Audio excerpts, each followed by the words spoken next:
Sound check. Magandang umaga po sa bawat isa. At purihin ang pangalan ng Panginoon. Makulimlim pero napakainit pa rin ng panahon. At salamat sa Diyos sa komportabling bahay-sambahan na kanyang pinagkaloob sa atin. Welcome po sa Sunday morning worship service dito sa Jesus Christ Baptist Church. At bago tayo tumungo sa ating gawain ng pagsamba, ilan ho mo ng mga announcements, reminders at pagwa-welcome. Bago ang lahat, sa ating i-welcome ho ang ating panauhin mula ho sa Manggahan, na imbitahan ng Tanudra family, the Sister Pinky. Welcome ho natin si Ate Christina Tan. Ano po si Ate Christina? Ayun, welcome po sa Jesus Christ Baptist Church. Salamat ho sa inyong presensya. Meron pa ho bang first time? Ang meron dito, matagal natin hindi nakakasama. Si Brother Lloyd Jim, welcome back. Salamat sa Panginoon, galing sa barko. Meron pa ba yung matagal natin hindi nakakasama? Ayan, Sister Gemma, naging busy. Pero salamat sa Panginoon, kasama ho natin ngayon. Meron pa isa sa mga tricycle driver natin, si Oman. Ayun, nasa likod. Nating kasama ilang taon. Siguro 6 o 7 taon din natin siyang hindi kasama, pero nakasama natin ulit ngayon dito. So, purihin ang Panginoon. Well, ilang mga announcements po. Ang susunod ho nating somewhat event ay this coming June 16. Kung tama ang basa ko sa kalendaryo, June 16 ay Father's Day. Ayan. So, last month, ating binigyang parangal ang mga nanay. This coming June 16, atin namang paparangalan ang mga tatay, ang mga ama ng tahanan. So, we would like to encourage ang mga ama ng tahanan to be present. At kung meron tayong maimbitahan ng mga ama ng tahanan ay not just the fathers, kung pwede tayong imbitahan ng buong pamilya ay mas maganda. So, muli ho, hindi tayo nagkakaroon ng handa, pero magbibigay tayo ng konting token of appreciation sa mga tatay, and then also yung atin hong pananalangin para sa kanila. So that will be on June 16. Mamaya ho ay nag-set ng basketball fellowship ang ating mga kalalakihan dahil Lord willing, tuloy ang ating sports fellowship with JCBC Pandi sa August 26. August 26 ang ating sports fellowship with JCBC Pandi. So, kailangan na mag-practice. Goal ng ating mga men ay hindi na maging second place. Ayaw nila ng second place. Kasi dalawa lang naman eh. So, lagi kasi tayong talo sa mga nakaraang taon. So, hopefully, maging first place naman. So, mamaya ho yan. Anong oras doon sa covered court? Anong oras? 5 p.m. sa PhilAm. Nung narinig ko yung PhilAm, sabi ko, pambihira, gawa ng Philippine-American Joint Project Court. Parang napakaganda. Limit your expectations. Okay, pero kasi hindi nyo alam, you can talk to Brother Daryl para ho sa direction. Diyan lang ho yan, malapit. Actually, pwede nga lakarin eh. Medyo mga 15-20 minutes na lakad patungo ho doon. So muli ho, mamaya ho yan, alas 5 ng hapon. Sa mga nagpagawa at magpapagawa ng jersey, pwede na ho kayo magbayad kay Brother Chad. At speaking of Brother Chad, pag-pray natin, malapit na sa September. Lord willing, they will be the first na ikakasal ho dito sa atin hong bahay sambahan. Usually yan, pag may kinasal na isa, parang domino effect eh. Susunod-sunod na yung iba. So, sino kaya yung susunod sa atin hong mga kapatiran na of marriageable age na? Okay. So, ang ating mga announcements and reminders. Pag-pray ho natin ang mga gawain natin, June 16, ang ating Father's Day. Pag-imbita ho natin. And not just your mga events, but even our every Sunday mga services. Patuloy natin pag-anyaya para ho sila ay makapakinig ng salita ng Panginoon. Okay. Liban na lang kung meron akong nakakalimutan. Wala na siguro. Ay, may mga birthdays nga pala. Sorry po. Si Glyza, Sister Glyza, nag-birthday kailan? Noong 31, 2 days ago, nung Friday. Tama ba? Nung Friday. So, belated happy birthday, Sister Glyza. And then also, magdiriwang ng kanilang anniversary. Wala sila ngayon, sila Brother Totoy at Sister Marilyn Gana. So, happy anniversary po sa June 7. Meron pa ba mag-birthday? Si Kuya Boy, bukas! So, birthday ni Paul Daniel. Tama ba? Paul Daniel Hermia. So, happy birthday. Ilan taong ka na bukas, kaya Duy Boy? 9 years old. So, purihin ang Panginoon. Meron pa ho ba magba-birthday? Wala na? Anniversary? Wala na? So, kung wala na, ay purihin ang Panginoon sa patuloy niya hong katapatan. Ngayon ho, tayo ay dadako sa paghahanda sa pagsamba. Magkaroon ho tayo ng ilang sandali ng tahimik at personal na pananalangin upang hingin ng tulong, gabay at pagsiyasat ng Panginoon upang tayo ay maging handa sa pagsamba sa Kanya. Let's pray.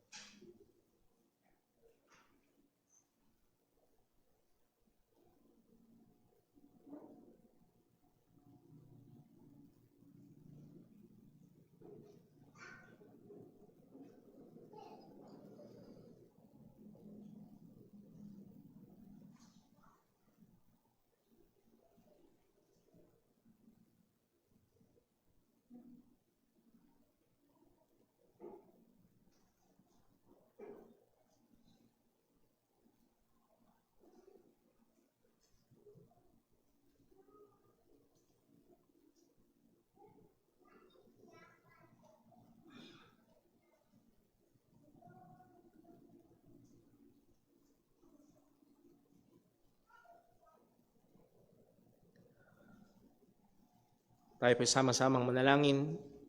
Panginaming Diyos, aming Ama sa langit, aming pinupuri at pinapasalamatan ka. Tunay, Panginoon, kamangha-mangha ang iyong kabutihan. Kamangha-mangha, O Diyos, ang iyong biyaya, ang iyong providensya na sa amin ay patuloy na gumagawa, nag-iingat at nagsusuplay. O Diyos, sa katotohanan na ang karapat-dapat sa amin ay parusa. Lord, maliwanag sa iyong salita ang kabayaran ng kasalanan ay kamatayan. At lahat kami, O Diyos, ay nagkasala na laban sa iyo. Ngunit narito pa rin, Panginoon, ang aming buhay. Mayroon pa rin kaming kalakasan. Mayroong supply ng aming mga pangangailangan. At Lord, hindi dahil hindi ka tapat, kundi dahil ikaw ay mahabagin. At sabi ng iyong salita, O Diyos, nawa ang mga mahabang pasensya mo na ito at kabutihan mo na ito, Panginoon, ay magtulak sa amin sa pagsisisi. O Diyos, tulungan mo kami na lalo pang magkaroon ng pagkamuhi sa kasalanan. Particularly, Panginoon, lalo na sa mga kasalanang nakatahan sa amin.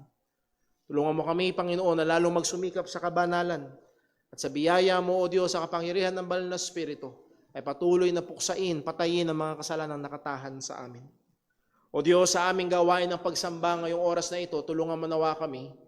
At tunay na maialay namin sa iyo ang pagsamba na iyong hinihingi. Maialay namin, una sa lahat, ang aming mga sarili, bilang haing buhay, banal at kalulugod sa iyong harapan na siyang katampatan naming pagsamba. May alay namin sa iyo mga bunga ng aming mga bibig na mga papuri, panalangin, pag-aawitan, O Diyos, na makapagbigay kaluwalhatian sa iyong pangalan. At Lord, sa aming pagpapailalim sa autoridad ng iyong salita, sa pangangaral nito, O Diyos, lalo ka nawa naming makilala, lalong lumalim ang aming pagkaunawa sa Ebanghelyo. At lalo itong magtulak sa amin sa mas malalim at mas mataas na pagsamba sa iyo. Ama, ingatan, tulungan mo kami at gayon din siyasatin mo kami sa anumang mga kasalanan na nasa amin. Lord, paalala mo sa amin na wala kaming pwedeng itago kahit ang laman ng aming mga isip at puso ay hayag sa iyong harapan. At gayon din, O Diyos, salamat sa katotohanan na kay Kristo Jesus ay merong kapatawaran ng aming mga kasalanan. Salamat, O Diyos, sa mga katotohanan ito at nawa sa lahat ng aming gagawin, maluwalhati ka.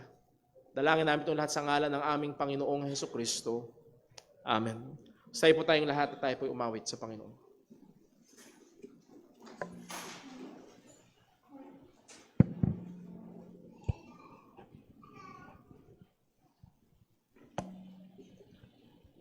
Tayo po umawit sa Panginoon. Awitin po natin, Send the Light.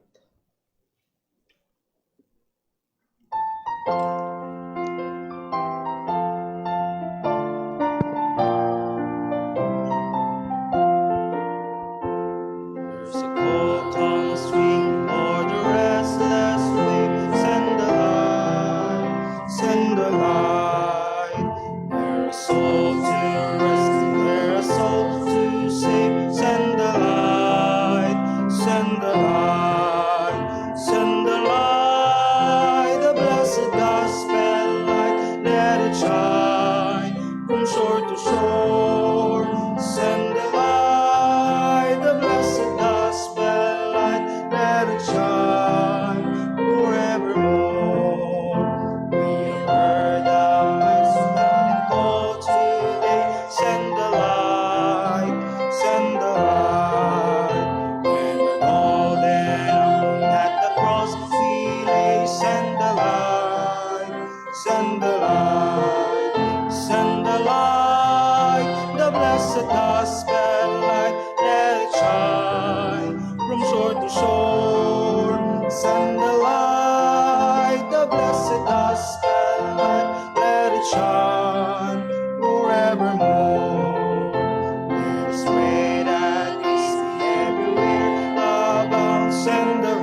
shore to shore.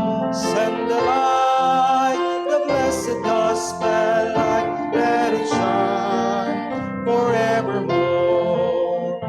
Let us not grow weary in the work of love. Send the light, send the light.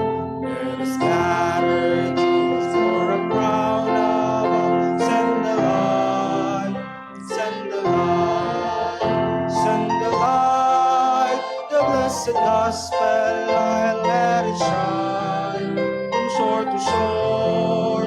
Send the light, the blessed gospel light, let it shine forevermore.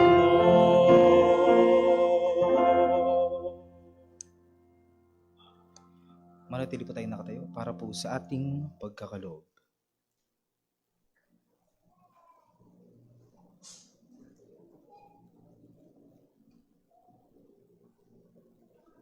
Atin pong basahin ang ating mga talatang basihan sa ating pagkakaloob mula sa aklat ng 2 Korinto, Kapitulo 9, talata 6 hanggang 8. Sabay-sabay po nating basahin, ready, read. At ito ang ibig kong sabihin, ang nagtatanim ng kaunti ay kaunti rin ang aanihin, at ang nagtatanim ng marami ay marami rin ang aanihin. Ang bawat isa ay magbigay ayon sa ipinasya ng kanyang puso, ni hinayang o napipilitan lamang, sapagkat iniibig ng Diyos ang masayang nagbibigay. Kaya ng Diyos na pagkalooban kayo ng masaganang pagpapala sa lahat ng bagay, upang maging masagana kayo sa lahat ng uri ng mabuting gawa, habang pinupunan ang lahat ng inyong mga pangangailangan sa tuwina. Tayo po'y manalangin. O Diyos naming dakila, aming Ama na makapangyarihan sa lahat. Kami po, Panginoon, ay lubos na nagpapasalamat at nagpupuri sa iyo sa iyong ipinagkaloob na buhay sa amin ngayong araw na ito, Panginoon. Lord, salamat dahil kami po'y malakas at kami po'y naririto. Tinipon mo kaming lahat sa iyong bahay-sambahan upang sama-samang magpuri sa iyo, Panginoon. O Diyos, kami po'y patuloy na tumatanaw sa lahat ng kabutihan na aming nararanasan sa araw-araw. Ang lahat ng ito'y nagmumula sa iyo, Panginoon. Ang lahat ng bagay, ang lahat ng mga biyaya at Panginoon. O Diyos, tunay nga na ikaw ay Diyos na hindi pabaya. Salamat, Panginoon, dahil patuloy mong sinusustena ang aming mga pangangailangan. Sa iyo nagmumula ang aming lakas. Sa iyo nagmumula ang mga pagkain na meron sa aming hapagkainan. Ang lahat ng bagay, Panginoon, ay nagmumula sa iyo. At higit sa lahat, O Diyos, ang dakilang biyaya ng kaligtasan na aming natamo magmula sa iyo, Panginoon. O Diyos, salamat po sa dakilang pag-ibig ng aming Panginoong Yesukristo na siya ang namatay doon sa krus upang magbayad ng aming mga kasalanan na kailanman ay hindi po namin kayang bayaran. O Diyos, salamat po sa lahat ng mga biyaya na aming natatamo magmula sa iyo. Kaya hayaan mo kami, Panginoon, sa mga oras na ito na kami magkaloob ng aming mga handog sa iyo, Panginoon. Nawa ay patuloy mong itama ang aming mga puso, na nawa sa aming pagbibigay ay ihandog namin ang aming mga kaloob sa iyo nang merong tunay na kagalakan magmula sa aming mga puso. Hindi kami magbibigay sapagkat merong pangangailangan, kundi magbibigay kami, Panginoon, sapagkat kami nagpapasalamat ng lubos sa lahat ng biyaya mo sa amin, Panginoon. O Diyos, nawa ay tanggapin mo ang aming mga kaloob sa iyo na maging mabangong samyo sa iyong harapan at makapagbigay kami ng kaluwalhatian sa iyo, Panginoon. Lahat ng ito ay aming samot dalangin sa matamis at mapangyarihang pangalan ng aming Panginoong Yesukristo. Amen.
Muli po tayong mawit sa Panginoon. Awitin po natin, Victory in Jesus. I heard an old story, how a saint way from glory, how he gave his life on Calvary to save a wretch like me.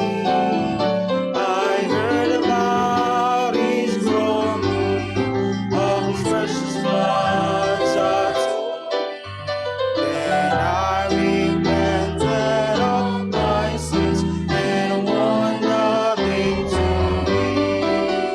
Oh, victory in Jesus, my Savior forever. He sought me and bought me with his redeeming blood. He loved me ere I knew him, and all my love is to thee.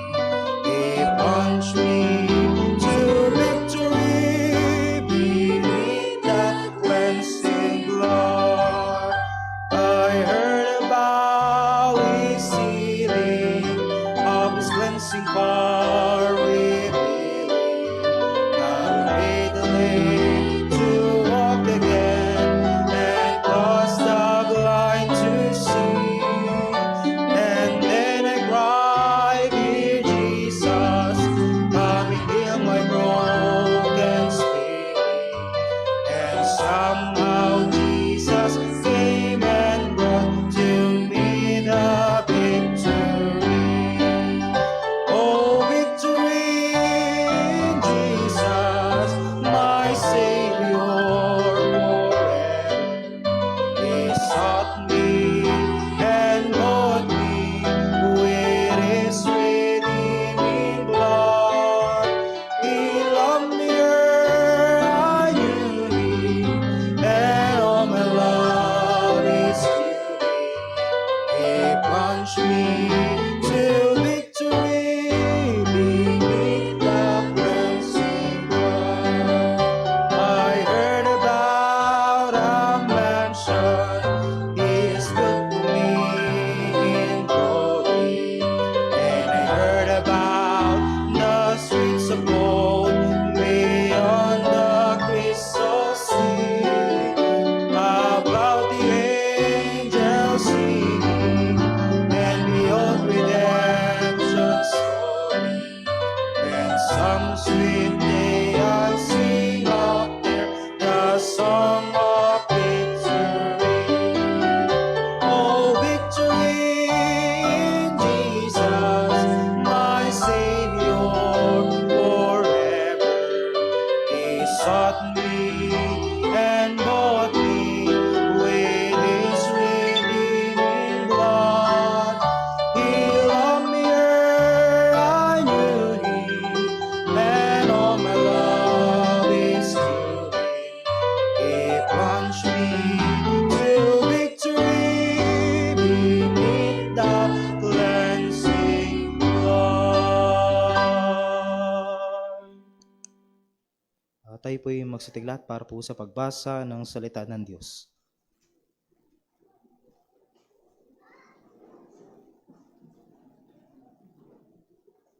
Purihin po ang ating Panginoon para po sa pagbasa ng salita ng ating Diyos.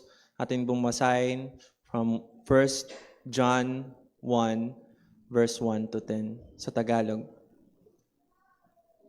Ready? Read. Ipinaalam namin sa inyo ang tungkol sa Kanya na naroon na buhat pa sa simula. Tungkol sa salita ng buhay na aming narinig, nakita ng aming mga mata, aming pinagmasdan at nahawakan ng aming mga kamay. Nahayag ang buhay na ito, nakita namin at pinapatotohanan. Ipinaalam namin sa inyo ang nahayag sa amin, ang buhay na walang hanggan na kasama ng Ama. Ang aming nakita at narinig, ang ipinahayag namin sa inyo, upang magkaroon din kayo ng sa amin. Ang pakikipagkaisa nating ito ay sa Ama at sa Kanyang Anak na si Hesukristo.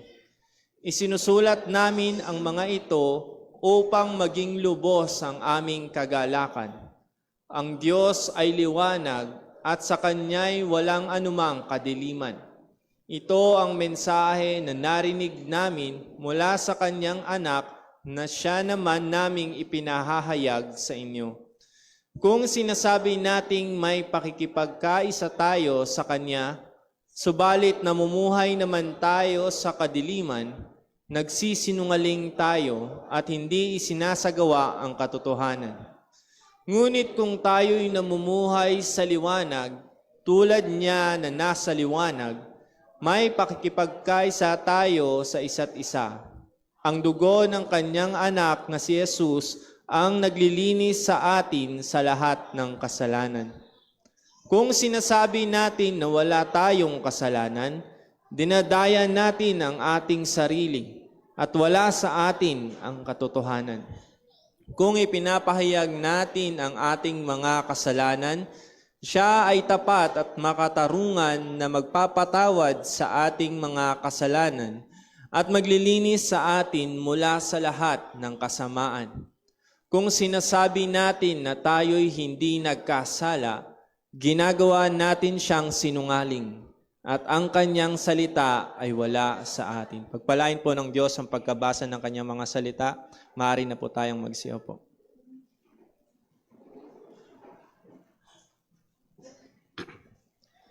Tayo po idadako sa ating pag-aaral ng salita ng Panginoon. Magkataliwas. Magkataliwas ang sinasabi sa ginagawa. Ito ho ang madalas na naririnig natin na binabanggit ng ating mga manamumuno sa gobyerno at hindi lamang ng mga namumuno sa gobyerno kung hindi maging ng mga ibang mga bansa na karatig natin patungkol sa ginagawa ng China. Sangayon sa China, gusto daw nilang manatili ang kapayapaan. Sangayon sa China, gusto daw nilang panatilihin ang magandang relasyon ng mga bansa. Sangayon sa China, gusto nila na iayos ang ekonomiya at hindi magkaroon ng problema.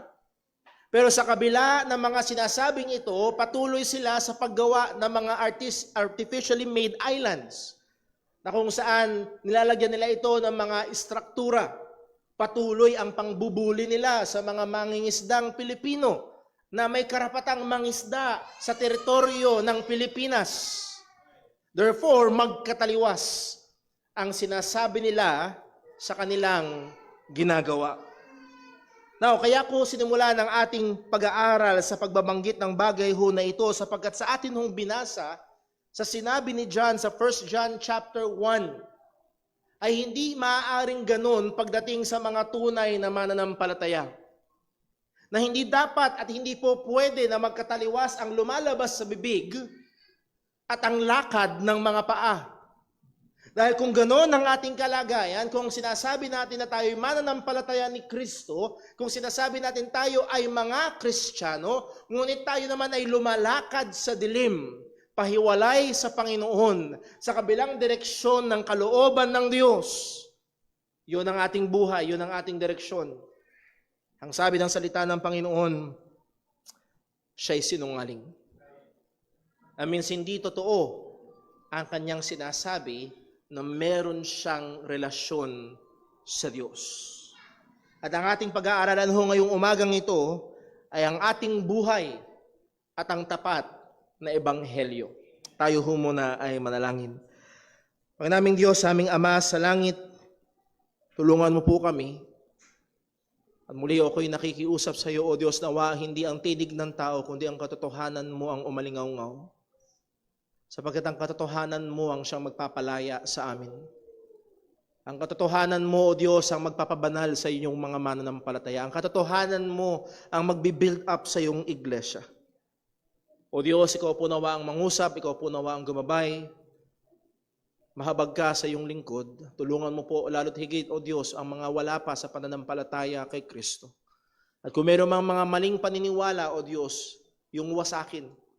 Kung meron mang mga kasalanan, Panginoon, i-expose mo sa liwanag ng iyong salita. At nawa, gamitin mong patuloy ang salita mo upang lalo kaming ilapit kay Kristo. Hubugin sa wangis ni Kristo. Itulak at para habulin namin ang kabanalan sa aming mga pang-araw-araw na mga buhay. Muli, O Diyos, ikaw lamang ang maluwalhati. Ingatan, tulungan, samahan at po kami, Panginoon. Kailangan namin ng iyong biyaya. Dalangin namin ito sa pangalan ng aming Panginoong Hesukristo. Amen. Nais ko hong sabihin ang mensahe sa iisang pangungusap ngayong umaga. True faith in the faithful gospel will produce a faithful walk in the believer's life. Ang tunay na pananampalataya sa tapat na ebanghelyo ay magdudulot ng tapat na paglakad o pamumuhay sa buhay ng isang Kristiyano. Bigay lang ho ako ng mabilis na background sa aklat na ating binasa, particularly sa book ng 1 John. Ang 1 John po ay kasama sa mga tinatawag na general epistles. Pag sinabing general epistles, by the way, ang epistles ay hindi asawa ng apostles. Ang epistles, ang ibig sabihin ay letters, sulat, liham. Pag sinabing general epistles, ito ay isang sulat na walang partikular na tao o church na pinapatungkulan. Hindi katulad ng letters to Ephesus o hindi katulad ng Book of Romans. Ito ay patungkol sa, particularly sa Ephesus, particularly sa Romans. Ang 1 John ay walang partikular na specificong audience. It is a general epistle. Ang layunin nito ay mabasa sa iba't ibang mga lugar, sa iba't ibang mga iglesia. At ang tawag ng iba dito ay circular epistles. That means layo nito ay umikot, mabasa sa iba't ibang mga churches. Hindi katulad ngayon. Ngayon ay pwede mo nang i-post sa GC at mababasa na ng lahat. Noon ay sulat, and then paggaling sa JCBC Santa Maria, dali mo sa JCBC Pande, paggaling doon, dali mo sa ibang church, at then iikot sa iba't ibang mga iglesia. So isa ang 1 John sa mga ganun. The precise dating ay mahirap. Walang eksakto, mahirap ibigyan ng eksaktong or higit sa malamang ay mga eksaktong petsa kung kailan nasulat ang 1 John dahil wala masyadong detail sa paligid nito. Most likely ito'y sinulat ni John nung siya ay matanda na bago siya i-exile sa island of Patmos kung saan niya sinulat ang Book of Revelation. Well, meron tayong ilang mga ebidensya sa Biblia o sa mismong sa 1 John. Paano natin nasabi na si John ay matanda na in the latter years of his life? Sapagkat paulit-ulit niyang sinasabi, my little children. Naalala ko nung minsan, nag-uusap kami mag-asawa patungkol sa mga young people dito sa church. At ang sabi ko sa aking asawa, yung mga batang yun talaga. Ang sabi ko, matanda na talaga ako. Ang tawag ko sa mga 25 pababa, mga bata. Dati nasa edad, matanda na ako.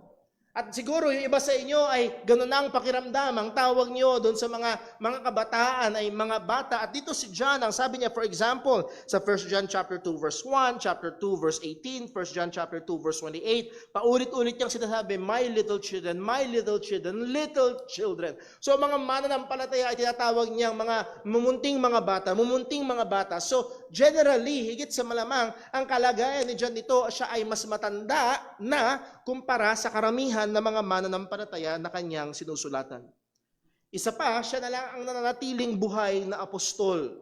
Si John ang kaisa-isang namatay at tinatawag na kaparaan ng natural death. Ang ibang mga apostol ay pinatay dahil sa kanilang pangangaral ng ebanghelyo ni Kristo. So he is the only remaining apostle, the only remaining eyewitness of the resurrection of the Lord Jesus Christ. Siya ang kaisa-isang nananatiling apostol na nakasaksi sa muling nabuhay na si Kristo. According sa mga writing ng church fathers, pag sinabing church fathers, these are the church leaders right after the apostles. At meron tayong mga records ng kanilang mga writings. Yung ilan sa kanila ay naging disipulo ni Apostle John.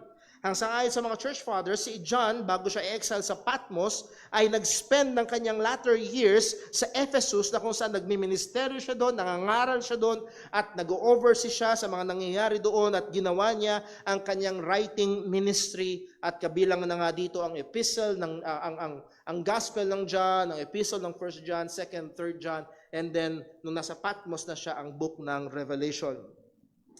Well, at his last remaining apostle, as we have said, bilang nag-iisang natitirang apostol, ay hindi niya, makikita natin sa sulat na ito ni John, hindi niya finlex ang kanyang apostolic muscle.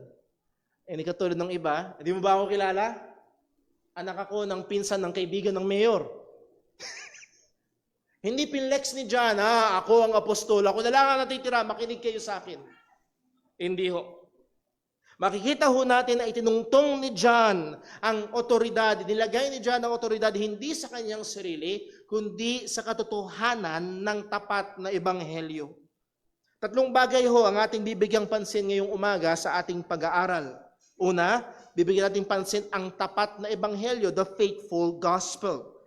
And then number 2, we will look at the faithful benefit of the gospel. And I'm excited sa punto na yon, ang tapat na benepisyo ng ebanghelyo.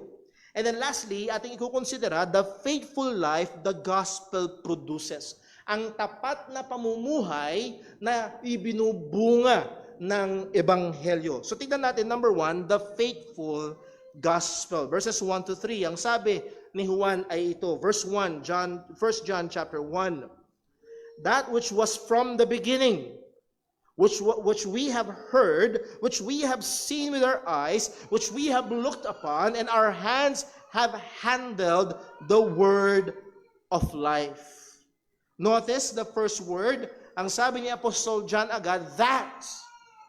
Pag sinabing, si Timmy ay tinuturuan namin, lagi siyang dito, tinuturuan namin, pag malayo, doon. Pag malayo, doon.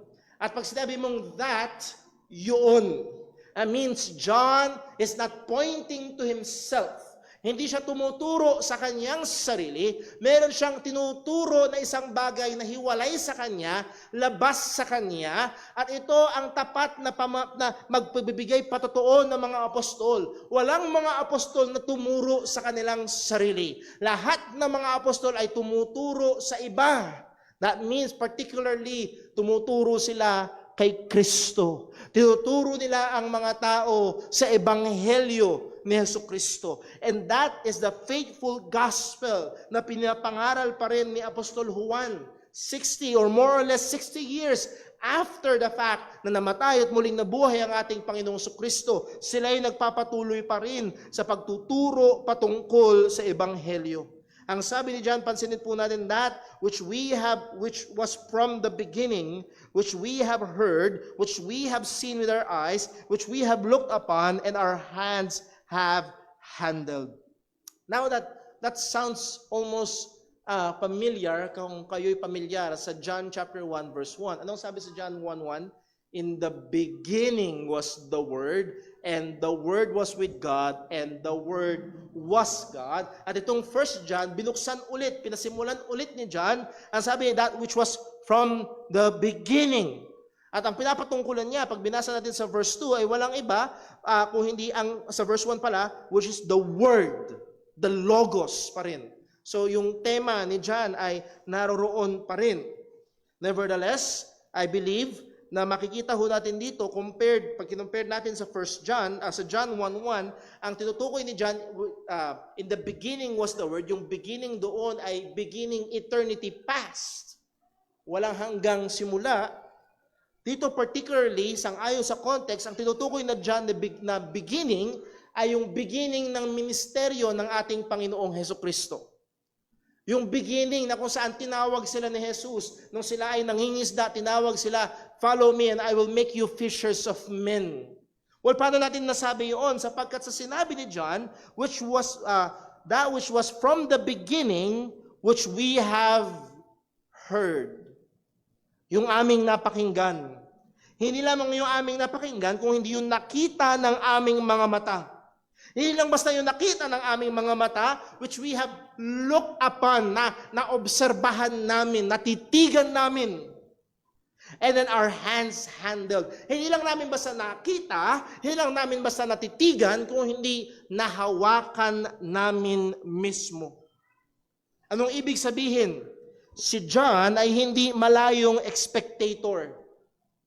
Si John ay hindi nakadepende sa kwento-kwento ng iba. Maaaring meron ho dito, excited na excited, nung tinalo ng Mavs ang Nuggets, ang Wolves. At maaaring pareho kayong wala doon sa stadium, pareho yung TV lang ang nakita nyo. Pero nagkukwentuhan kayo, nakita mo ba yung tira ni Irving? Nakita mo ba yung tira ni Luka Doncic? Ano ba apelido nun? Ni Luka? At excited na excited ka. Nakita mo lang yun sa screen. Could you imagine if you were there courtside? Ikaw talaga yung kauna-unahang upuan, yung minsang tinatamaan ng bola, yung minsang natutumbahan ng mga player. Kung ikaw talaga yung nahandun, nasa sobrang excited mo, woo! Gaganon mo yung kamay mo, tapos naapiran ka pa mismo ni Kyrie Irving, woo! Hindi ko nahuhugasan to. Nahawakan ko eh. Nahawakan ko. Again, go back kay John. Hindi siya nakwentuhan lang. Hindi siya nakabasa lang ng sinulat ng iba. Ang sabi ni John, nakita ko. Ang sabi ni John, narinig namin mismo. Ang sabi ni John, hindi lang namin basta nakita, naobserbahan namin, at ang punto niya, nahandoon ang observation, nahandoon ang malapitan. For 3.5 years, kasama nila 24/7 ng ating Panginoong Jesus. At si John ang isa doon sa 3 na kasama ni Jesus doon sa Mount of Transfiguration, na kung saan nagliwanag ang ating Panginoong Hesukristo. Nakita ko. Naobserbahan ko. Hindi lang basta nakita, hindi lang basta naobserbahan, hindi lang basta narinig, at may kahalagahan yung susunod na sasabihin ni John. Anong sasabihin niya? Our hands have handled.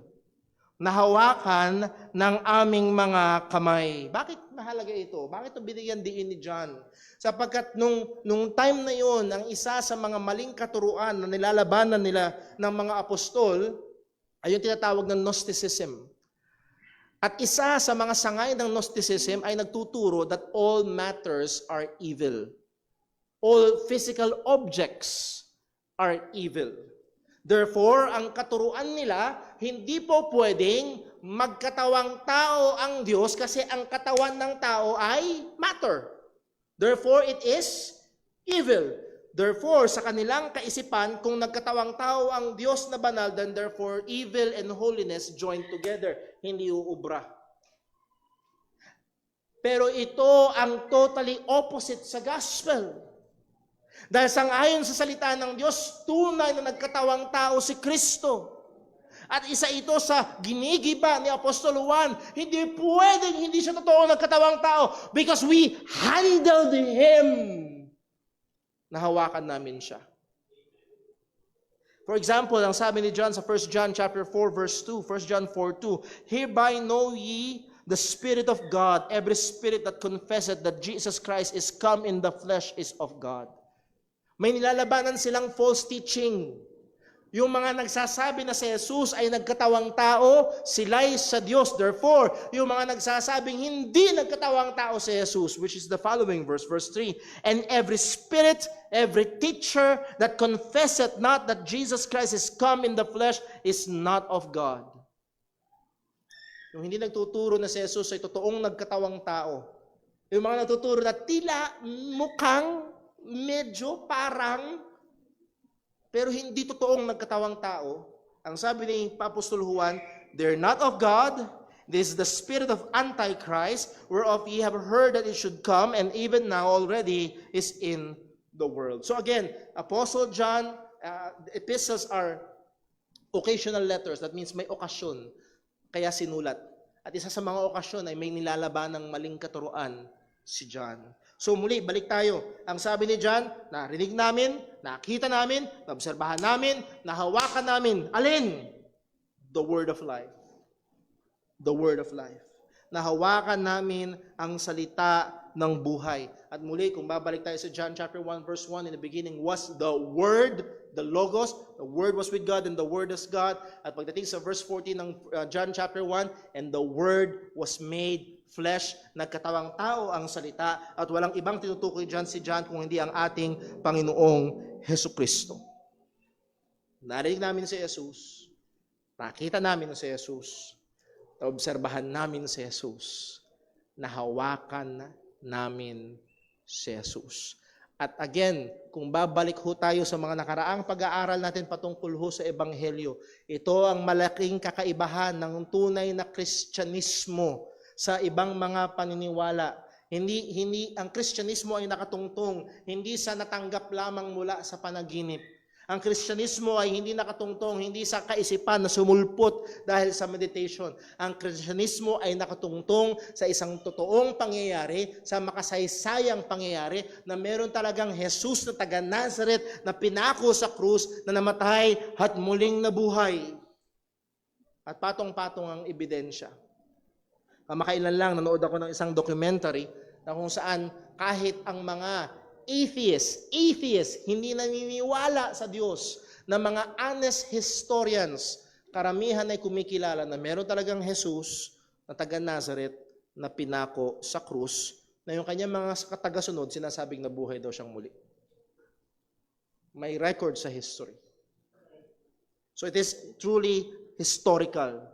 At kahit balatan mo ng buhay si John, hindi siya papayag na likhang isip si Jesus. Nahawakan namin. Mga kapatid, ang ating pananampalataya ay nakatungtong sa katotohanan. Hindi kwentong kutsero. Now, pagdating sa verse 2, ang sabi ni John, verse 2, for the life was manifested, and that is Christ. Christ was manifested, and we have seen it, and bear witness, and show unto you that eternal life, which was with the Father, and was manifested unto us. Ang buhay na ito ay na-manifest, nahayag. Sino ang buhay? Again, ang sabi ni Jesus, I am the way, the truth, and the life. And this life was manifested, sabi ni John. Nahayag ang buhay, nakita namin, at kami ay nagpapatotoo sa buhay na ito. Nagpapatotoo kami sa nagbibigay ng buhay na walang hangganan. Show unto you that eternal life. Ang ipinapakita namin sa inyo, sabi ni John, ang ipinapahayag namin sa inyo, ang tinuturo namin sa inyo, ang ipinapangaral namin sa inyo, ay itong buhay na walang hanggan na ito, na nakita namin, narinig namin, naobserbahan namin, at nahawakan namin, si Jesus yun. So I would like to make the point, mga kapatid, at ito yun. Eternal life, salvation cannot be separated from the person of Christ. Ang buhay na walang hanggan na hindi pwedeng ihiwalay sa pagkatao mismo ng ating Panginoong Hesus Kristo. Hindi tayo ligtas just by believing certain statements. Akala, yes, we are saved by the gospel. Anong gospel? Siya'y namatay para sa ating mga kasalanan. Sangayon sa banal na kasulatan. Siya'y nalibig at muling nabuhay. Sangayon sa banal na kasulatan. That is the gospel in summary. But we're not saved by just merely reciting those statements. Ito ay nakakabit sa isang totoong umiral na persona. Sa Kristo. Kay Jesus, na totoong nabuhay ng walang kasalanan, totoong namatay para sa mga makasalanan, at totoong muling nabuhay para sa ating kaligtasan. Which sabi ni Juan, which was with the Father. Ito daw, buhay ng walang hanggan na to, was with the Father. Kasama ng Ama. Past tense, was.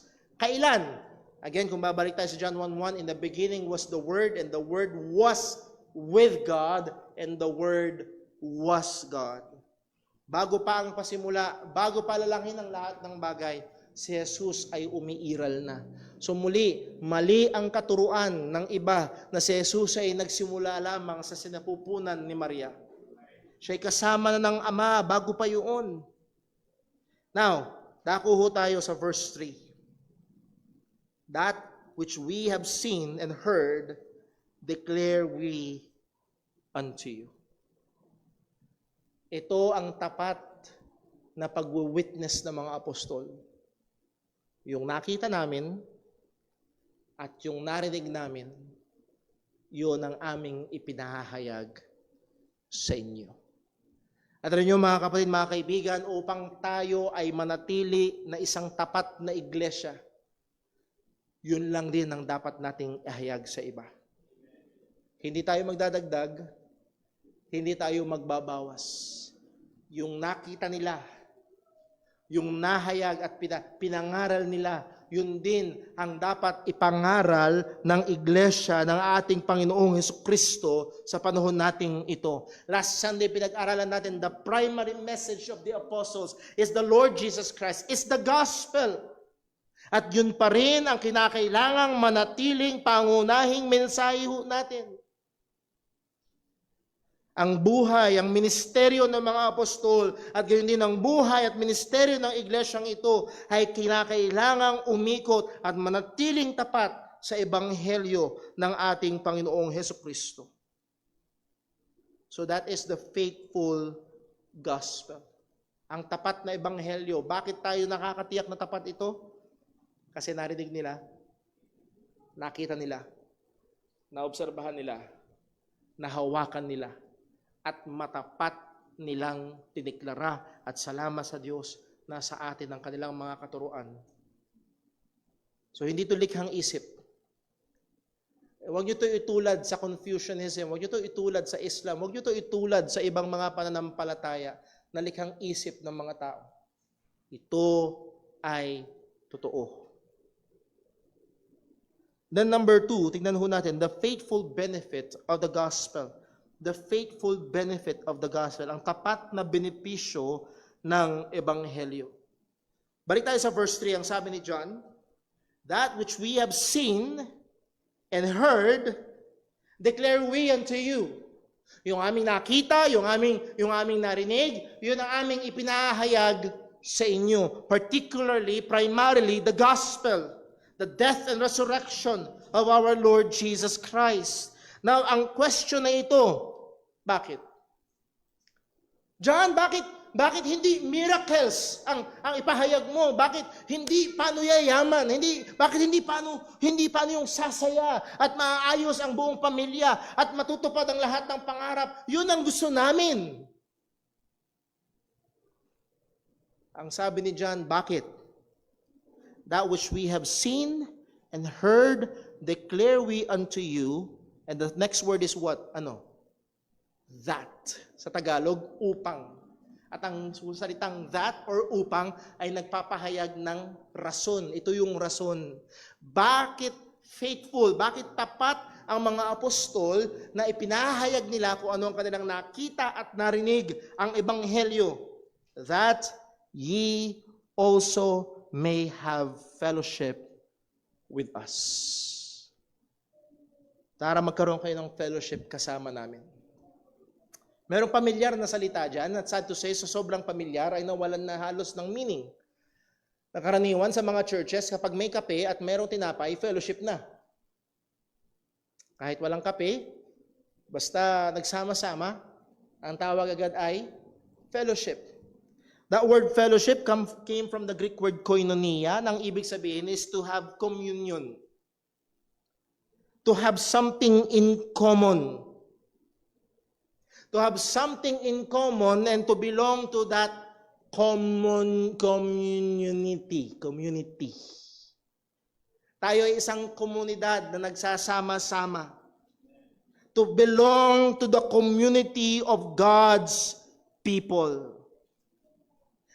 Please take note, ang sabi ni John, yung aming nakita, yung aming narinig, ang dinahayag namin sa inyo upang kayo ay magkaroon ng pakikiisa. Upang kayo ay makasama. Upang kayo ay sa salita natin ngayon, maging belong sa komunidad ng mga tao ng Panginoon. Again, to be part of that fellowship, to be part of God's people, does not mean to join a particular religious organization. Ganito ang nangyari sa panahon natin ngayon. Gusto mong maging bahagi ng mga tao ng Diyos, gusto mong maging Kristiyano, gusto mong ma-save, join ka sa grupo namin. No, ang sabi ni John, ang kailangan mo ay sampalatayanan yung nakita at narinig namin. Pag totoong tinanggap mo, pag totoong sinampalatayanan mo, yung nakita at narinig namin, which is the gospel of Christ, then you have fellowship with us. Hindi sa pamamagitan ng anumang grupo, anumang ritual, kundi sa pamamagitan ng tapat na paghahayag ng ebanghelyo ng ating Panginoong Hesukristo. I would just like also to mention, succession is not by religion or tradition. Succession is by the transmission or faithful transmission of the truths that the apostles declared. Ang sasabihin ng iba, ang totoong church, kami ang totoong church kasi matatrace back mo ang church namin hanggang kay John the Baptist. Meron hong mga Baptist churches na nagliliwaliw sa kalokohan na yon. Hindi ho succession ng tradition. Hindi ho succession ng relihiyon. Hindi rin ho succession ng mga ritual. Kung hindi ang succession, paano mo malalaman na ang isang church ay totoong Christian church? Kung sila ay nakatindig at matapat na nakatayo at nangangaral kung ano ang narinig at inihayag ng mga apostol. Which is primarily the gospel ng ating Panginoong Hesukristo. Ito ang tunay na Kristyanismo. If you're not connected to this truth, listen, kung hindi ka konektado, kung hindi ka totoong konektado sa narinig at diniklara ng mga apostol, Baptist ka man, Presbyterian ka man, o ano man ang iyong relihiyon, that means hindi ka konektado kay Kristo. Hindi ka Kristiyano. Kung hindi ka konektado sa sinasabi ng mga apostol, sa pinatotohanan ng mga apostol, kung wala kang totoong koneksyon sa ebanghelyo, kahit ang mga kalololololololololohan mo pa ay nagpapakilalang Kristiyano, maaaring i-trace mo pa ang trail of blood na tinatawag na yan. Hindi ka konektado kay Kristo kung wala ka sa ebanghelyo. Again, the only way that we can have fellowship with them is through the gospel. Sa pamagitan ng pananampalataya sa Ebanghelyo ni Kristo, doon lang naman tayo nagkakaroon ng pakikipag-isa sa mga tunay na mananampalataya. At dito nakabase, kagaya ng tema natin last Sunday sa ating anniversary, United in the Gospel. Dito nakabase ang pagkakaisa natin. Hindi tayo nakabase sa lugar na to, sa building na ito. Hindi ito ang pinagmumula ng ating pagkakaisa. Hindi ang Baptist na pangalan, lalong hindi ang pastor na ito, hindi ang style ng mga kanta, hindi ang version ng Bible, hindi yung mga titulo ng Reform, Riba, o kung ano-ano pang mga titulo. Ang nagtatali sa atin primarily, foundationally, is the gospel. Ang ebanghelyo ni Kristo. Ito ang nagtatali sa mga tunay na Kristiyano noon, ngayon, at sa mga hinaharap. Listen mga kapatid, napakaganda. Isa ito sa mga dakilang benepisyo ng ebanghelyo. Ang sabi ni John, that ye also may have fellowship with us. I hope ito'y mag-sink in. So kung narito tayo ngayon, more or less after 2,000 years pagkatapos ng mga apostol, Kung ikaw ay nananampalataya sa ebanghelyo na kanilang ipinangaral, you have fellowship with them. You are with them. Kung ang church na ito ay mananatili na nangangaral ng tapat na ebanghelyo, this church have fellowship with them. Tayo ay nakaduktong sa kanila, tayo ay kasama nila, at kung sakaling hindi pa babalik ang ating Panginoong Jesucristo, 100 taon mula ngayon, ang mga susunod na mananampalataya ay kasama natin. We have fellowship with them. Meron tayong pagkakipag-isa. Kaya kung naalala niyo ho, merong kanta tayong inaawit, The Church has One Foundation. Merong linya doon sa Church has One Foundation na may pumapatungkol sa mga those that whose rest have won. Pero meron tayong mystical sweet communion, yun yung linya, mystical sweet communion with those who rest have won. We have communion with them. Meron tayong pakikipag-isa sa kanila dahil sa ebanghelyo ng ating Panginoong Hesukristo. Ito ang nagtatali sa atin. Ang ngayon puntahan natin, yes, great benefit, kaisa tayo sa mga apostol, kasama natin sila. Hindi lamang yun, at higit pa, next line, ang sabi ni John, and truly, sa verse number 3, and truly, hindi to maybe, this is truly, our fellowship is with the Father and with His Son, Jesus Christ. So if you're connected to the gospel, ay hindi ko sinasabi kung basta alam mo lang ang gospel, kung totoo kang mananampalataya ng ebanghelyo, ikaw ay konektado sa mga apostol, pero walang maitutumbas sa susunod. All who are connected to the gospel have fellowship, have communion with the Father and with the Son. Mga kapatid, hindi lang to grupo. Hindi lang to religion, hindi yun. Kung ikaw ay totoong mananampalataya ng ebanghelyo, nawa bigyan tayo ng Diyos na mas malalim na pagkaunawa dito to understand this deeper. May fellowship tayo sa Diyos. Whether you feel it or not, may fellowship ka sa... Could you imagine?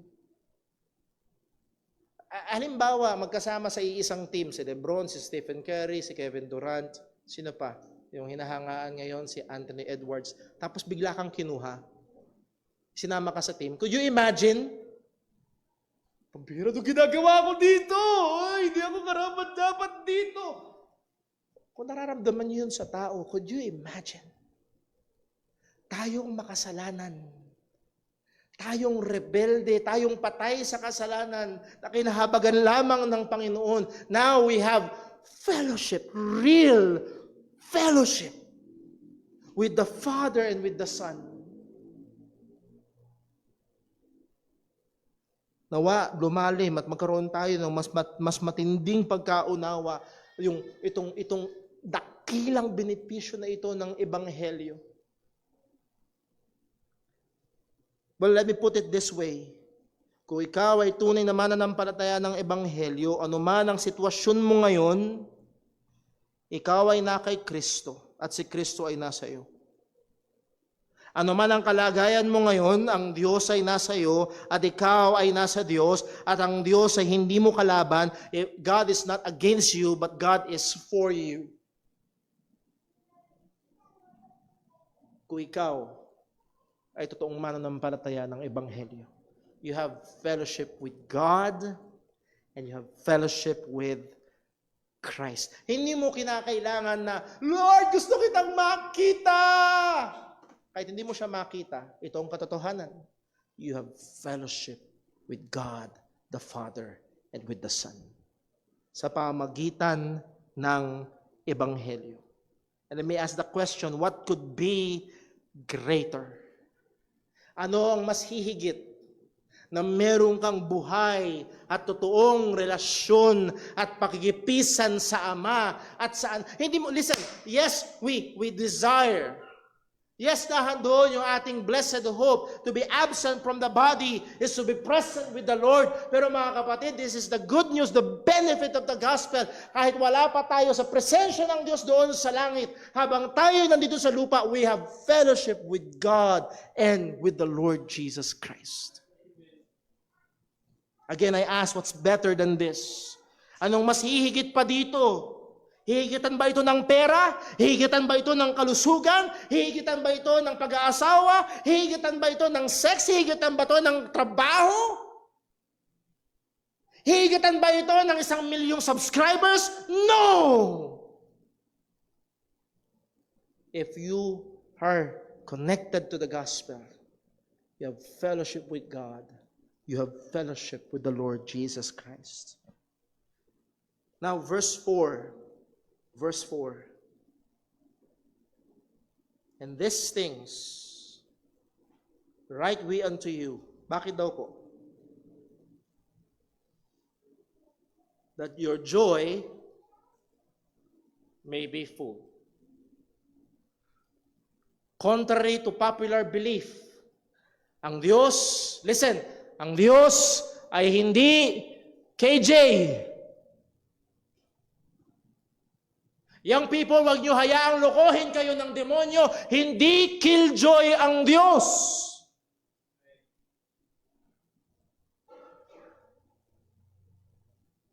These things write we unto you, that your joy may be full.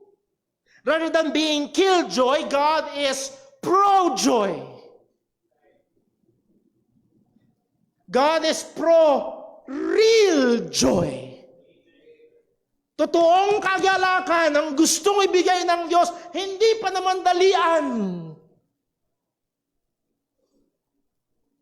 He is pro-real and everlasting joy na hindi matutumbasan ng kahit anumang bagay dito sa mundong ito. At saan nakatungtong ang kagalakan na yon? If you have fellowship with the Father and with the Son. At paano mangyayari yon? If you believe the gospel.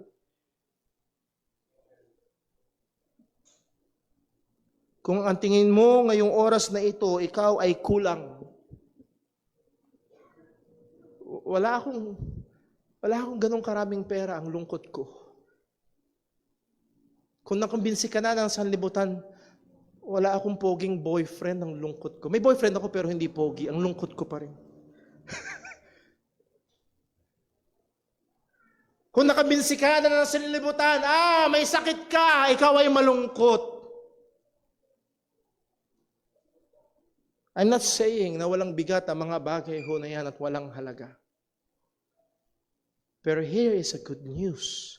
You can still, kahit wala kang boyfriend, kahit wala kang girlfriend, kahit wala kang asawa, o milyong-milyong pera, kahit hindi natupad ang pangarap mo, you can have full joy. Hanapin mo yan sa sanlibutan. Wala! Ang ipapakita sa iyo ng sanlibutan, kulang ka. Hindi ka masaya. At walang hanggang pagsusubok at paghahanap ng kasiyahan sa labas. Pero kung ikaw ay nasa Ebanghelyo, o ikaw ay nasa Kristo, sa kabila ng mga kakulangan na nararanasan, these things we have written unto you that your joy may be full. So muli, kung ikaw ay discouraged, kung pakiramdam mo may kulang, may nawawala, mag-dive ka sa katotohanan ito at i-meditate mo ang katotohanan ito at humingi ka ng habag sa iyo, Lord, sabi mo, I have full joy. Kailangan ko to. Ang lungkot ko, ang hirap, pakiramdam ko, kulang. Pero totoo ang iyong salita. Tulungan mo ko, ipaunawa mo sa akin. Kaya subukan mong hanapin kung saan-saan. Ang kapunuan natin ay na kay Kristo.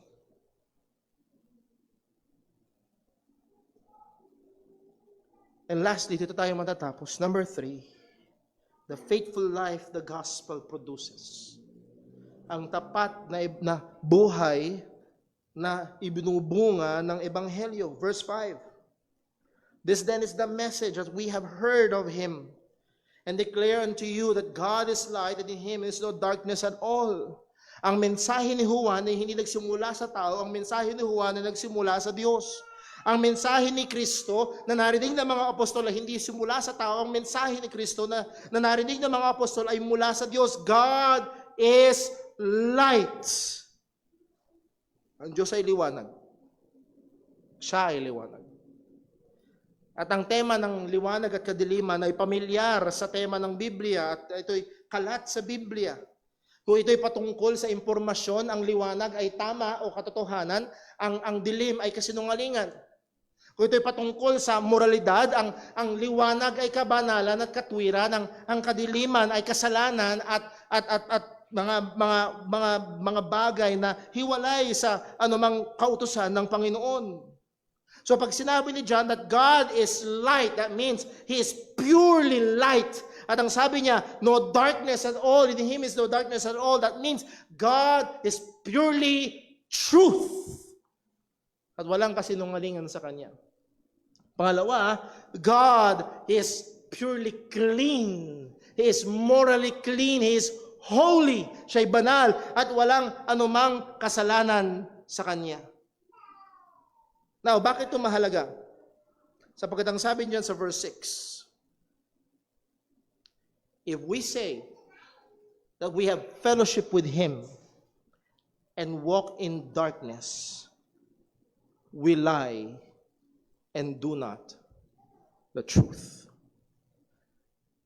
Kung sinasabi natin, pabira, Brother Paul, gusto ko yung narinig ko ngayon. Kung ako'y nananampalataya sa Ebanghelyo, may fellowship ako sa Diyos. Oh, purihin ang Panginoon.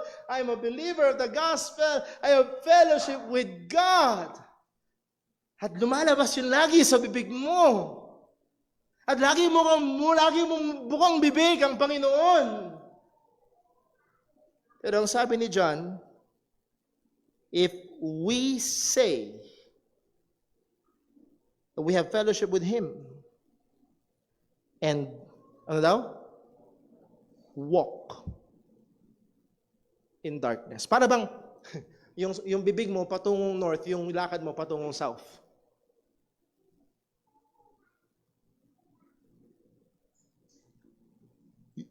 You walk in darkness. Ang sabi ni John, hindi ho ako. Hindi ho ang pastor na itong may sabi. Ang sabi ng salita ng Diyos, kung ang bibig mo ay nagbabanggit ng patungkol sa Diyos ng Ebanghelyo, pero ang buhay mo, ang direksyon ng lakad mo ay dilim. Sabi ng salita ng Diyos, sinungaling ka. Hindi ka totoo.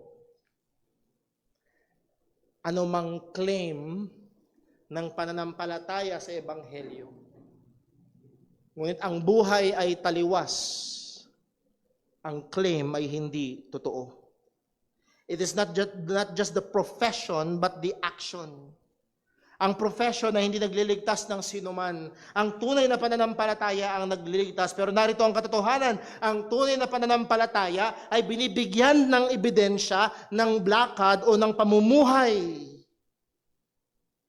Muli, hindi yung lakad o pamumuhay ang nagliligtas, ito ang ebidensya. Ang pagtigil ng pag-ubo ay hindi susi para ka gumaling.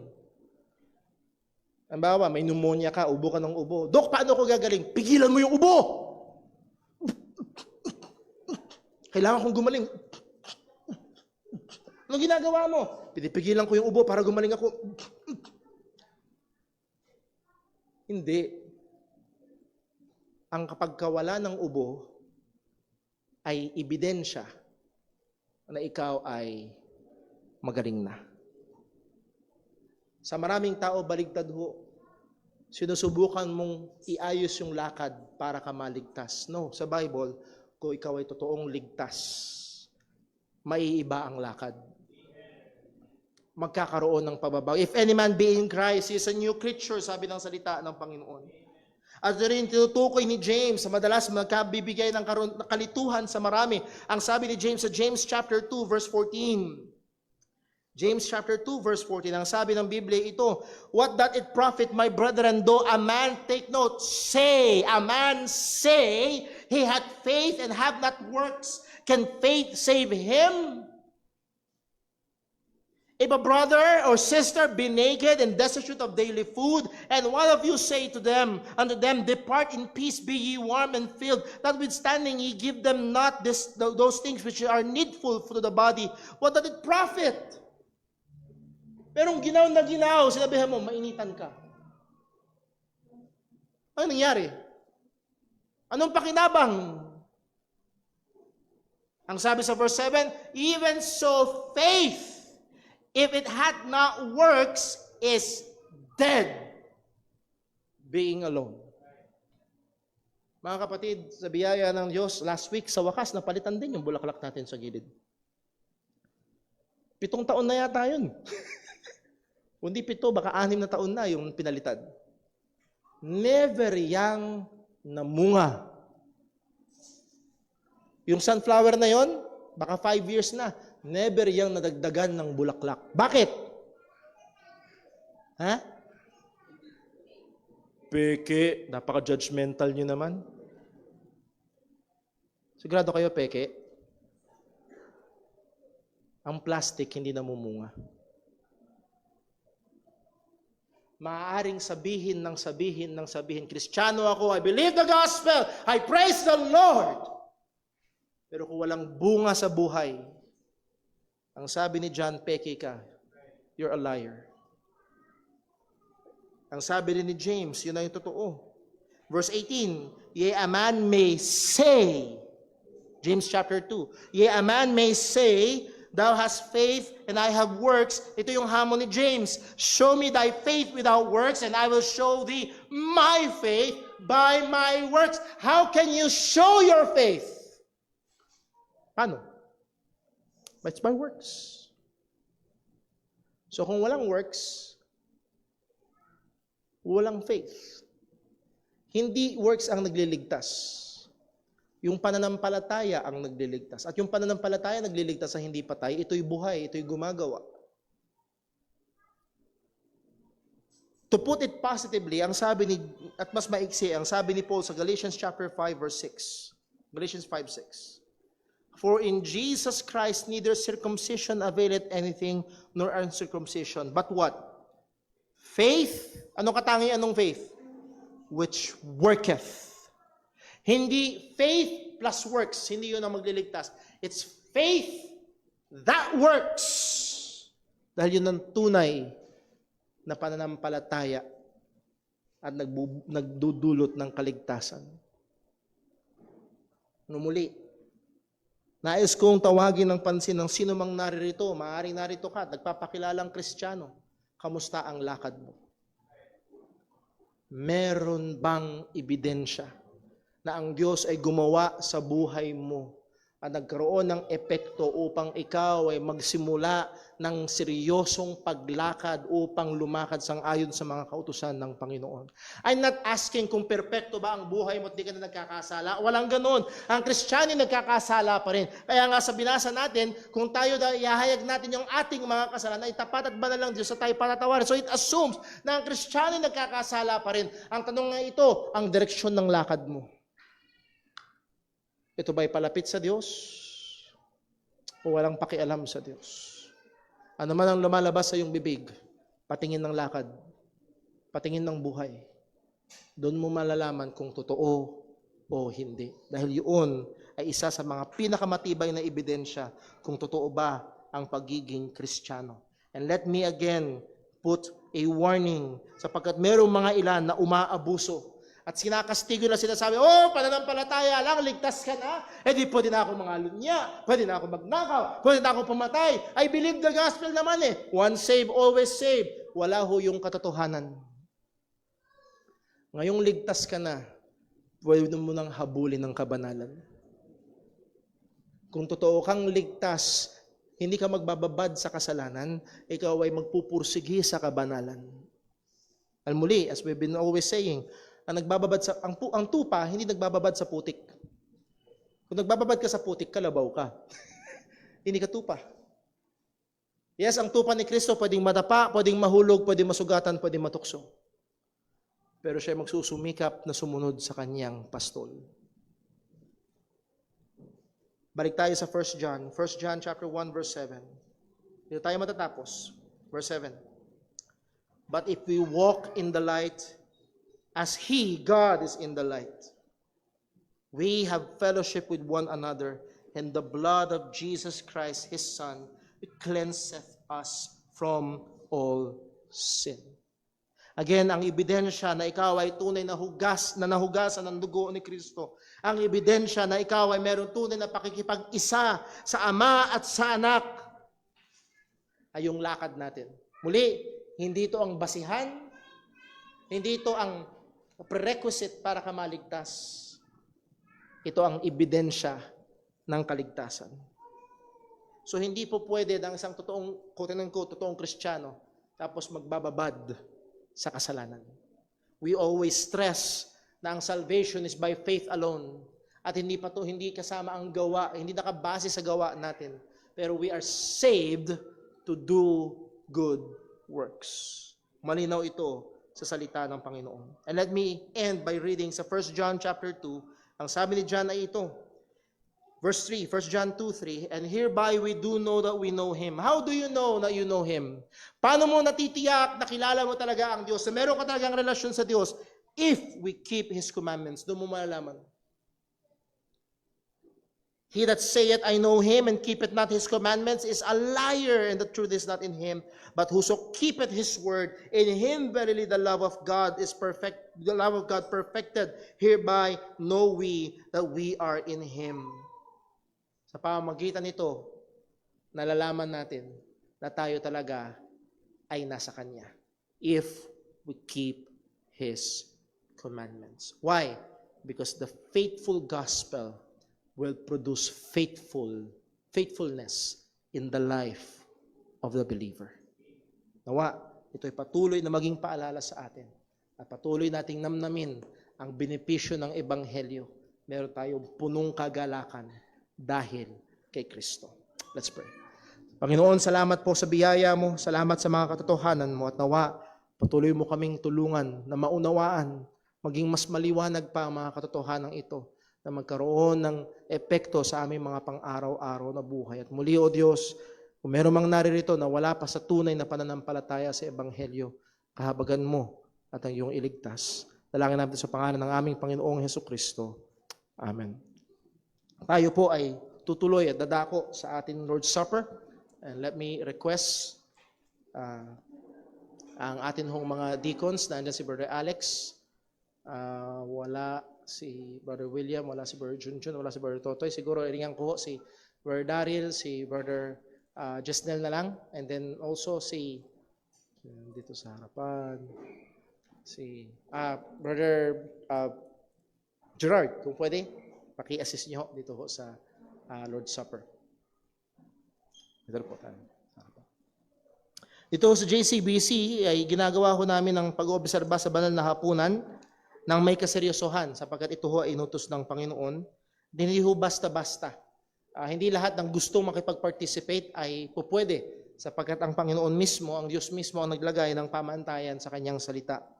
Ang sabi niya sa kanyang salita sa verse 27 ng 1 Corinthians chapter 11, kaya't ang sino mang kumakain ng tinapay o umiinom sa saro ng Panginoon na di nararapat, ay nagkakasala sa katawan at dugo ng Panginoon. So, hindi lahat ay dapat.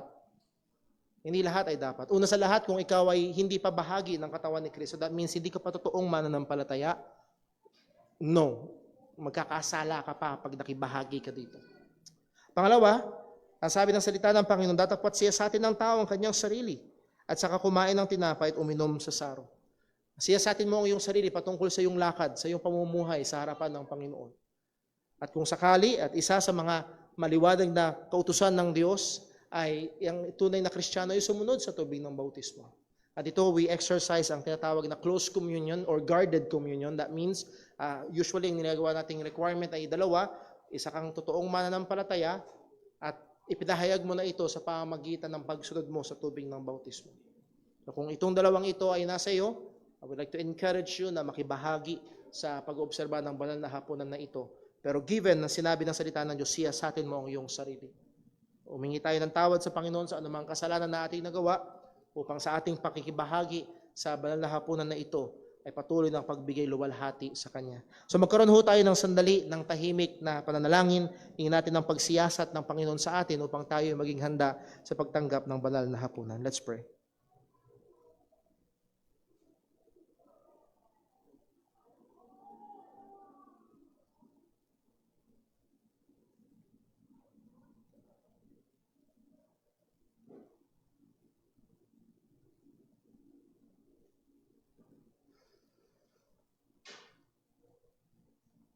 Manalangin po tayo. Panginoon Diyos, aming Ama sa langit muli, salamat po sa tapat na ebanghelyo. At salamat po sa napakadaming biyaya na dulot ng ebanghelyong ito. At salamat, O Diyos, sa mga kaparaanan ng iyong biyaya na yung pinagkaloob sa amin. Na isa rito, O Diyos, ay ang pag-obserba ng banal na hapunan. Upang aming alalahanin, gamit ang tinapay at ang katas ng ubas, upang alalahanin namin ang ginawa ng aming Panginoong Hesus. Na siya'y nahirapan, oo, nagdusa sa krus ng Kalbaryo para bayaran na aming mga kasalanan. Kanyang dugo ay natigis upang panghugas sa amin. At nawa sa aming paggawa ng iyong inutos sa amin ngayon, tulungan mo nawa kami. Ang aming mga puso't isipan ay aming ituon sa aming Panginoong Hesus. At lalo itong maglapit sa amin sa Kanya, at lalo maghubog sa amin sa wangis niya. Salamat po, Panginoon, pagpalain mo ang aming pag-oobserba na ito. Sa ngalan ni Jesus na po ang aming dalangin. Amen.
Sapagkat tinanggap ko sa Panginoon ang ibinibigay ko naman sa inyo, ng Panginoong Yesus ng gabing siya'y pinagkanulo ay dumampot ng tinapay.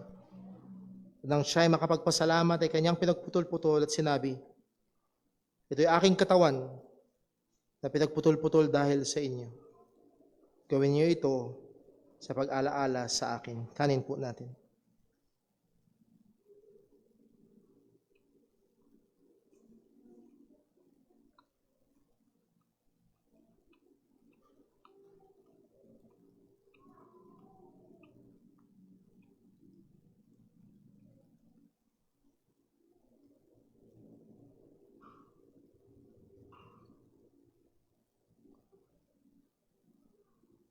At ganyan naman hinawakan ng saro pagkatapos makahapon na sinasabi ang sarong ito ay siyang bagong tipan sa aking dugo. Gawin niyo ito sa tuwing kayo magsisinom sa pag-alaala sa akin. Sapagkat sa tuwing kanin ninyo ang tinapay na ito at inumin ninyo ang saro, ay niyahayag ninyo ang pagkamatay ng Panginoon hanggang dumating siya. Inumin po natin.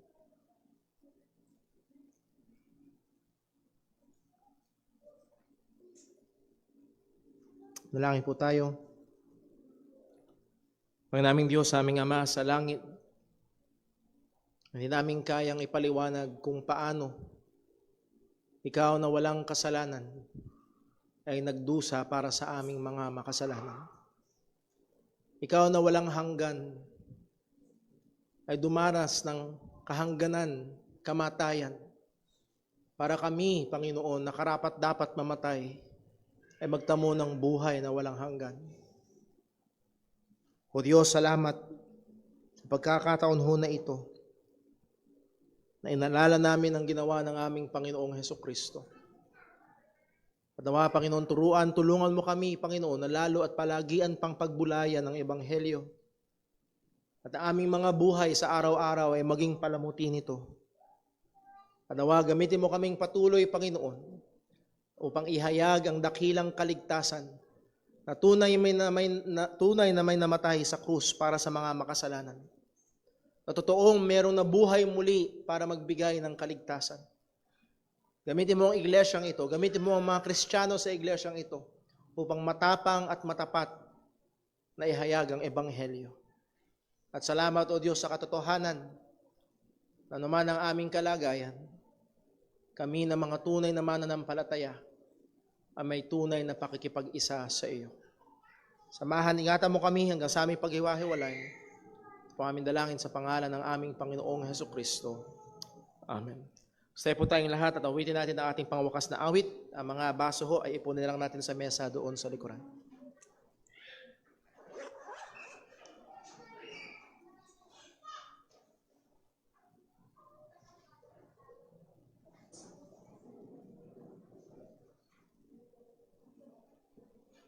Tayo po yung mawit sa Panginoon. Awit po natin, The Church's One Foundation.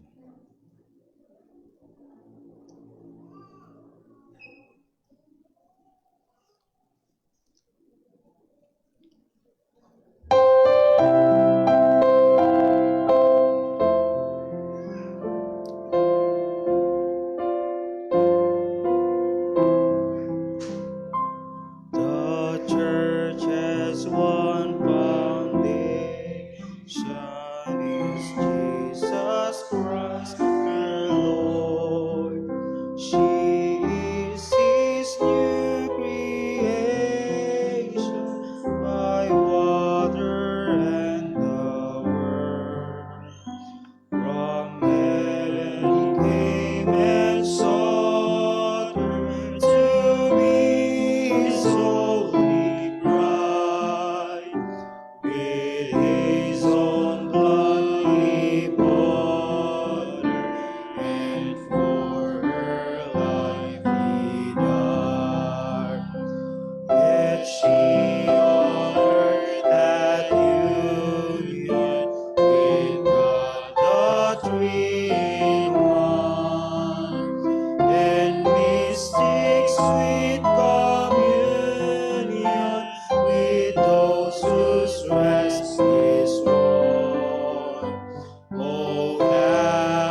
pangalan ng Panginoon. Salamat po sa bawat isang mga naririto, maging sa ating mga nakasama online. At muli, aking ina-encourage ang bawat isa na patuloy natin pagbulayan ang mga katotohanan ng Diyos na ating napag-aralan upang ito'y patuloy na magbigay sa atin ng gabay sa buong linggo na ating kaharap. At sa ating paghiwa-hiwalay, nawa ang pagmamahal ng ating Ama, ang biyaya ng ating Panginoong Hesukristo, at ang kapangyarihan ng Banal na Espiritu sa bawat isa sa atin, at patuloy tayong maging tagapaghayag ng tapat na ebanghelyo ng ating Panginoong Hesukristo. God bless po. Magandang tanghali. We're now dismissed. Again, reminder ho, may basketball daw mamaya alas 5 sa mga gustong sumama.